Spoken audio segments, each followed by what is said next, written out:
Mega మేనల్లుడు సాయిధరం తేజ్ ఆచితూచి సినిమాలు చేస్తున్నాడు.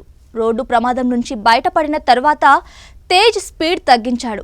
ప్రస్తుతం సంబరాల ఏటిగట్టు అనే సినిమా చేస్తున్నాడు. తన కెరీర్లో ఎన్నో ఒడిదుడుగులు ఎదుర్కొన్న తేజ్ సక్సెస్ కోసం చాలా కాలం ఎదురు చూశాడు. చాలా ఫ్లాప్స్ తర్వాత చిత్రలహరి, సోలో బ్రతికే సో బెటర్, రిపబ్లిక్, విరూపాక్ష సినిమాలతో ప్రేక్షకులను మెప్పించాడు. కాగా తేజ్ ఆ మధ్య గంజా శంకర్ అనే సినిమాను అనౌన్స్ చేసిన విషయం తెలిసిందే. ఓ వీడియో గ్లింప్స్ కూడా విడుదల చేశారు. సంపత్ నంది దర్శకత్వంలో ఆ సినిమాను అనౌన్స్ చేశారు. అయితే ఈ సినిమా ఏమైపోయిందో తెలియదు. ఎక్కడ గంజా శంకర్ సినిమా గురించి టాకే లేదు. దీనిపై తాజాగా దర్శకుడు సంపత్ నంది స్పందించారు.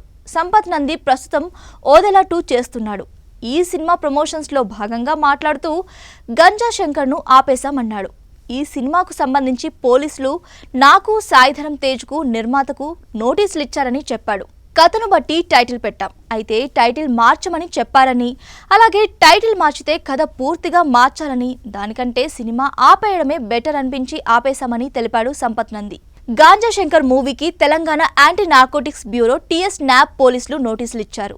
ఈ మూవీలో గంజాయి పదాన్ని తొలగించాలని నోటీసులో సూచించారు.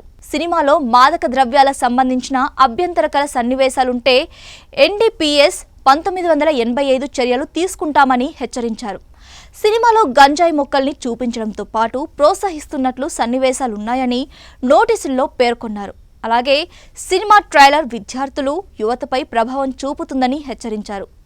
మాదక ద్రవ్యాల వినియోగాన్ని సాధారణంగా ఉన్నట్లు సినిమాలో సన్నివేశాలుంటే వాటిని వెంటనే తొలగించాలని, గంజాయి సన్నివేశాలు, డైలాగులు లేకుండా చూడాలని నోటీసుల్లో పేర్కొన్నారు TS NAB పోలీసులు.